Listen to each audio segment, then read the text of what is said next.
నమస్తే ప్రజలారా. రాజకీయ నాయకులు ప్రజలకు సంబంధించిన కొన్ని సమస్యలు ఎప్పటికీ కొన్ని తీర్చలేకుంటున్నారు. వాళ్ళు తీర్చగలిగిన సమస్యలే కానీ ఎప్పటికీ తీర్చకుండా ఉన్న కొన్ని సమస్యలు వాళ్ళు ఎందుకు ఆ సమస్యల్ని పరిష్కరించట్లేదు, పరిష్కరిస్తే వాళ్ళకి ఏమైనా ప్రమాదమా అనేది మనం ఈ వీడియోలో మాట్లాడుకుందాం.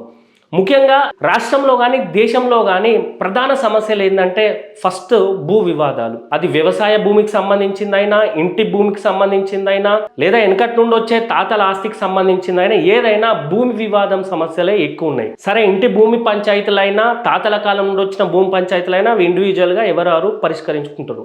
కాకపోతే ఇక్కడ వ్యవసాయ భూమికి సంబంధించిన గట్టు పంచాయతీలు కానీ, లేదా డెవలప్మెంట్ పేరు మీద గవర్నమెంట్ భూసేకరణ చేసిన పంచాయతీలు కానీ, అట్లా ఏ విధమైన వ్యవసాయ భూమికి సంబంధించిన పంచాయతీలు దేశంలో అసలు కోట్లల్లో ఎక్కువ పెండింగ్ కేసులు ఉన్నాయంటే అవి భూములకు సంబంధించిన కేసులే.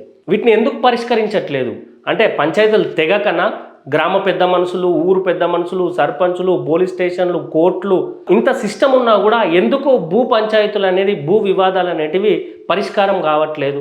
దానికి కారణం ఏదైనా రాజకీయ శక్తి అడ్డుకుంటుందా, లేకపోతే రాజకీయ పాలసీలు సరిగ్గా లేవా? అటు ఇటు తిరిగి రాజకీయ పాలసీలే తప్పుకున్నాయని వేలెత్తి ఎందుకు చూపిస్తున్నామంటే ఖచ్చితంగా పాలసీ తయారు చేసేది రాజకీయ నాయకులే కాబట్టి. ఎందుకంటే మనకు ఇన్ఫ్రాస్ట్రక్చర్ మన భారతదేశంలో చూసుకుంటే ఫ్లైఓవర్లు, మెట్రో ట్రైన్లు, బుల్లెట్ ట్రైన్లు, ఐటీ రంగము, internet, mobile phones, technology, cars, vehicle ఇవన్నీ పెరిగిపోయినప్పుడు భూ సమస్యలను పరిష్కరించడానికి ఏది అడ్డొస్తుంది అంటే ఆ రంగాలల్లో అడ్డుపడని శక్తులు ఈ భూ సమస్య, భూ వివాదాలను తొలగించడానికి, పరిష్కరించడానికి ఎవరు అడ్డొస్తున్నారంటే ఖచ్చితంగా రాజకీయ శక్తి, రాజకీయ పాలసీలు, రాజకీయ నాయకులే అడ్డొస్తున్నారని మనం క్లియర్గా చెప్పుకోవచ్చు. మనం పోయి వేరే దేశంలో బ్యాంక్ అకౌంట్ ఓపెన్ చేయాలన్నా, లేదా వేరే దేశం వాళ్ళు వచ్చి ఇక్కడ బ్యాంక్ అకౌంట్ ఓపెన్ చేయాలన్నా చాలా ప్రాసెస్ ఉంటుంది. అదే బిజినెస్ పరంగానైతే ఈజీగా కొన్ని రిక్వైర్డ్ డాక్యుమెంట్స్ సబ్మిట్ చేసి అన్నీ లీగల్గా పోతే ఈజీ అవుతాయి. అంటే వేరే దేశంలో కూడా మనం బిజినెస్ వందల వేల కోట్ల బిజినెస్లు చేస్తున్న ఇక్కడ భారతదేశంలో మన రాష్ట్రంలో ఉన్న బిజినెస్ మ్యాన్లు అంటే వేరే రాష్ట్రాలలో, వేరే దేశాలలో అంత ఈజీగా బిజినెస్లు చేస్తున్నాం. ఇవన్నిటికీ అడ్డురాని శక్తులు మన భూ వివాదాలకే ఎవరు అడ్డుపడుతున్నారు అనేది మనం అర్థం చేసుకోవాలి.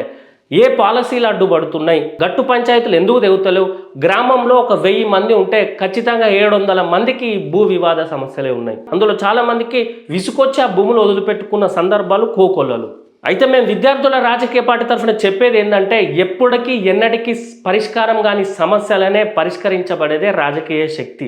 ఆ రాజకీయ శక్తిలో మంచి నాయకులు లేకపోతే ఏ సమస్యలు పరిష్కారం కావు.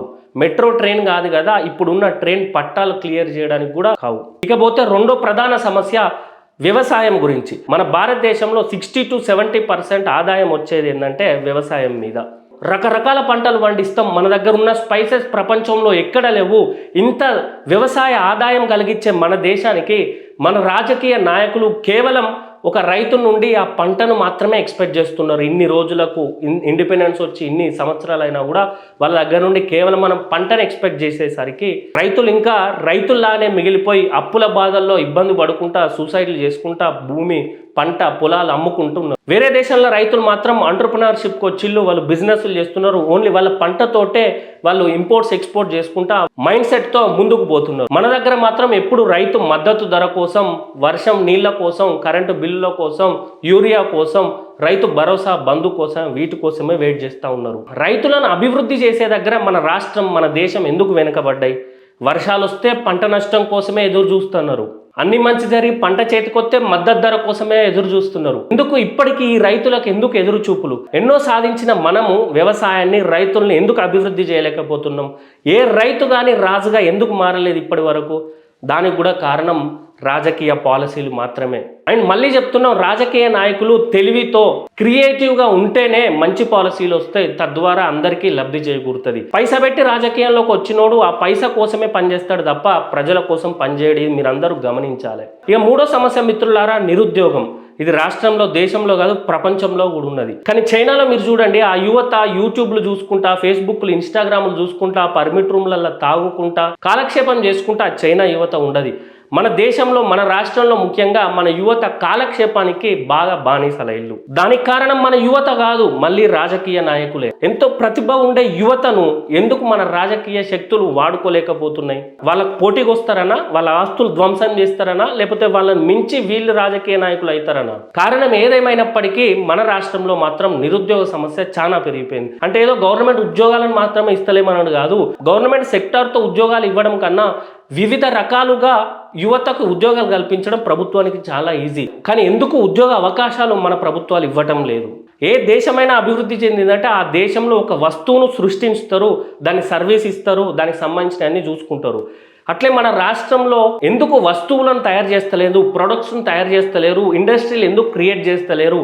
ఇండస్ట్రియల్ కారిడార్ అన్నారు, కనీసం కాంపౌండ్ వాల్ కూడా కట్టలేదు. ప్రపంచాన్ని చూసి కొంచెం నేర్చుకుంటే చాలు, మనం ఎంతో అభివృద్ధి చెందవచ్చు. అంత నైపుణ్యం మన యువత దగ్గర ఉన్నది, కానీ వాళ్ళకి అవకాశాలు సృష్టించట్లేదు. మనం గవర్నమెంట్ పోయి షెడ్ వేసి వస్తువు తయారు చేయమని చెప్పుడు కాదు, వాళ్ళకు కొంచెం ప్రోత్సాహం ఇస్తే చాలు, వాళ్ళు చెలరేగిపోతారు. వస్తువులను సృష్టించుట్లా కానీ ఐటీ రంగంలో గూగుల్, ఫేస్బుక్ ఇవి వాడకుండా మన యువతను ఒకటి క్రియేట్ చేయమనండి, 3 రోజులలో క్రియేట్ చేసి ఇస్తారు మనకు.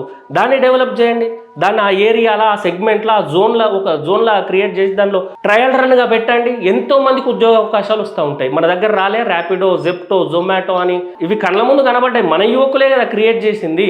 అట్లా ఆపర్చునిటీస్ ఎందుకు క్రియేట్ చేయలేకపోతున్నారు? ఇవన్నిటి కారణం రాజకీయ పాలసీలు కాదా, రాజకీయ నాయకులు కాదా, రాజకీయ వ్యవస్థ కాదా అని విద్యార్థులు రాజకీయ పార్టీ ప్రశ్నిస్తుంది. ఎన్ని తరాలు మారినా, ఎన్ని కాలాలు మారినా, అభివృద్ధి చెందినమని మనం ఎన్ని భ్రమలు ఉన్నా కూడా మన భూ సమస్యలు, భూ వివాదాలు తీరట్లేదు, రైతులు బాగుపడట్లేదు, నిరుద్యోగులకు ఉద్యోగ అవకాశాలు కల్పించట్లేదు. ఇవన్నిటిని మార్చడానికే మన విద్యార్థుల రాజకీయ పార్టీ ముందుకొచ్చింది. ఒక రాజకీయ వ్యవస్థను ఒక కొత్త ప్రాంతీయ పార్టీగా తెలంగాణలో అవతరించి ఉద్యోగ అవకాశాల బదులు రాజకీయ అవకాశాలు కల్పిస్తున్నాం మనం. కాబట్టి రాష్ట్రంలో ఉన్న ప్రజలందరూ, యువత, మహిళలు అందరూ సమాజ బాగు కోసం, సమాజాన్ని అభివృద్ధి చేయడం కోసం నిరంతరం ఆలోచించే వాళ్ళు, యాక్టివ్గా ఉండేవాళ్ళు మన విద్యార్థుల రాజకీయ పార్టీకి రావాలి. ఇప్పుడు ప్రస్తుతం జరుగుతున్న మున్సిపల్ ఎలక్షన్లు, కార్పొరేషన్ ఎలక్షన్లలో కౌన్సిలర్గా, కార్పొరేటర్లుగా నిలబడాలి. పెద్ద పొలిటికల్ పార్టీలను అణచివేసి మనం కొత్తగా సామాన్యులం నిల్చున్నప్పుడే రాజకీయ వ్యవస్థ మారుతుంది. కాబట్టి మనం కష్టపడాలి, యాక్టివ్గా సమాజం కోసం ఆలోచించేటోళ్ళందరూ విద్యార్థుల రాజకీయ పార్టీకి రావాలి. మన బ్యాటు గుర్తుతో ప్రతి ఎలక్షన్లో పోటీ చేయాలి. పోటీ చేసినప్పుడే మన రాజకీయ వ్యవస్థను మార్చవచ్చు, దాని ద్వారా రాష్ట్రాన్ని మార్చవచ్చు. మీరు మన పార్టీలో చేరాలి. అట్లే ఈ వీడియో చూసేవాళ్ళు ఎప్పుడైనా మీరు ఎలక్షన్లలో ఓటు వేయడానికి పోయినప్పుడు బ్యాలెట్ బాక్స్ మీద విద్యార్థుల రాజకీయ పార్టీ బ్యాట్ సింబల్ ఉన్నప్పుడు మన పార్టీకి ఓటేయాలని తెలియజేస్తూ జై తెలంగాణ, జై వీఆర్పీ.